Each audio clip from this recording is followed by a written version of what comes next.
Сендерге балапан туралы видеолар қатты ұнайды екен. Сондықтан мен сендерге 3-ші бөлім ұнайды деген ойдамын. Басында бұл коллаборациялық видео болу тиіс еді. Бірақ коллаборация жасағым келген пацанда қиындықтар туып қалды. Сондықтан балапан туралы бүгін тек мен ғана айтатын боламын.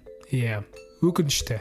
Ал мен балапан телеарнасының бұрынғы көрсеткен мультфильмдерін талқылауды бастайын. Ал сендерден сұрайтын менің каналыма тіркеліп лайк басып көтерулеріңді сұраймын. Себебі осы заттар менің каналым дамуына зор үлес қосады. Және әрі қарай анимация жасауға деген шабытымды әрі қарай ашады.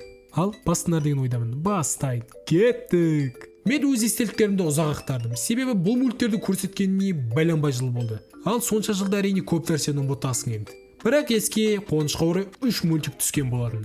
Оның біреуі желе. Мен көрген Бакуган деп есептеуге де болады. Өкінішке орай қай студия, қай жыл жасап шығарған таба алмадым. Сюжет жағында көп нәрсе айта алмаймын, себебі бұл мультті балапанда әрине соңына дейін көрсетпейтін. Әйтеуір қызық жеріне келеді де біте салады. Сосын қайталанып көрсетіледі. Ал бұның бәрін көріп отырған сол кездегі шиғолдар әрине түк түсінбей патер болып қалады. Келесі бөлімі қайда деп. Ал қайта көріп сюжетін сендерге айтып берейін десем, ол да болмайды. Себебі қазақша балапанның дыбыстамасымен табу мүмкін емес. Сондай шешілмейтін қиындық.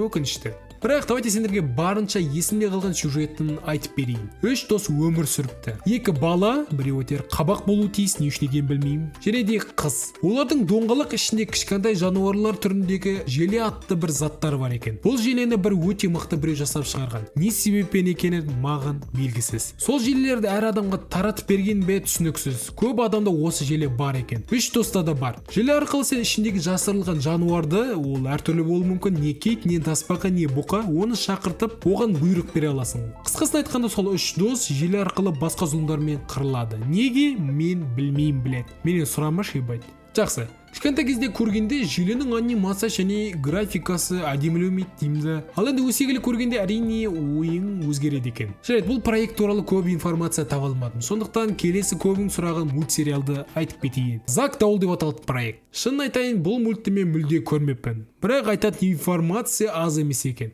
Проект 2016 жылы Зак Тун, Method Animations, The Agostini Editor қандай Some Animations, MNC Animations және де Man of Action студиялары жасап шығарған. Аз емес, бұл проекті еще көп елде көрсетілген екен. Сюжет жағына келсек, басты кейіпкер, оның есімі Зак. Зак теңізді және серфингті ұнататын қарапайым жігіт болатын. Бірақ бұл пацанның өмірі бір сәтте өзгеріп кетеді. Серфинг кезінде ол дауылға түсіп, кездейсоқ Бермуд ошпырысында орналасқан Жеті теңіз әлеміне тап болады. Және осы Жеті теңіз әлемінде бір зұлым бар екен. Скаливар. Соның кесірінен сол жақтағы тирания мен азбырлық өте көбейіп кетіпті. Патшалықтағылардың бәрі осы Скаливерден көп зардап шеккенін көріп, Зак жаңа әлемде қалуды шешіп, жауызды жеңу туралы шешім қабылдайды. Простой адамға өте базар жоқ идея екен. Бір типті анимелердің сюжетіне ұқсайды екен, бір шеттен.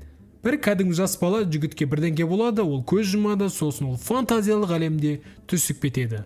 Және мықты болады бәрінен. Бірақ мультте әрине бұл сәл-пәл өзгеше көрсетілген екен. Бермуд үшбұрышы туралы аңыздар әрине өте көп. Мысалы, ұшақтар немесе қайықтар бұл жақпен өтсе, олар үштігелі жоқ болып кетеді. Мультте Зак сол жақпен жүземін деп басқа әлемге түсіп кетеді. Және ол түскен әлем әрине қарақшылармен байланысты екен. Теңіз, көл деген сияқты. Осындай аңызды өз сюжетіне жаман емес қолданыпты. Бір түсініксіз жері мен үшін Зак қалуды шешті. Бірақ ол өз ата-анасын ойламады ма? Мүмкін оның ата-анасы оны іздеген шығар, может. Баласы жүзуге кетіп, оны жоқ болып кетсе, әрине әр ата-анасы дейді. Мүмкін Бермуд әлемінде уақыт жай жүреді, ал кәдімгідей тез жүрсеш, скотина екен оны бала ебет. Ой, жақсы қол кетпін ғой mesela. Бұл жай өз ойым. Әрі қарай сюжет бойынша не болады мен білмеймін. Жеңді ма, жеңбеді ма? Үйіне қайтты ма, қайтпады ма? Егер кім білсе, әрине комментке жазып кетіңдер. Маған қызық болады. Көреміз. Ал соңына ең қызықтысы десек те болады. Қане елестетіп көрейікші. Сен орман жануарысың, мысалға аю, Сен мықтысың, сені бәрі құрметтейді немесе қорқады. Өмір кайф, короче. Бірақ бәрі тез өзгеріп кетеді. Себебі аспаннан бір кішкентай динозавр сенің үстіңе жәлп етіп түседі. Сен аямай тоқпақтап ормандағы тамақтың бәрін жымқырып, сені матрас ретінде қолданса. Бұл барып тұрған қуғыншылық. Бірақ дәл осы сюжетпен балапандар арнасында Гон деп аталатын мультсериал жүрген. Жасаған студия Devon Media және де Kodansha 2012 жылы жасап шығарған.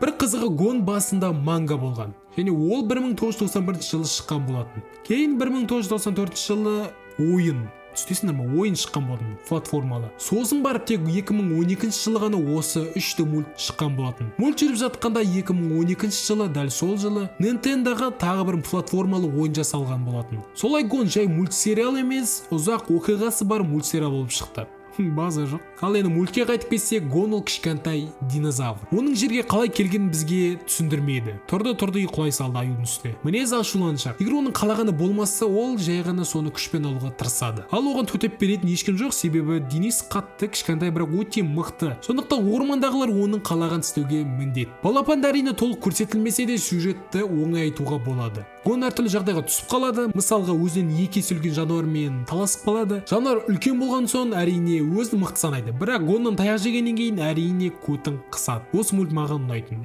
Ал сіздерге қалай, комментарийға жазып кетіңдер. Ал осымен мен де аяқтайын. Сендермен болған мен Олжас Тоқыбай, достар, каналыма тіркеліп лайк басуды ұмытпаңдар. Сау болыңдар.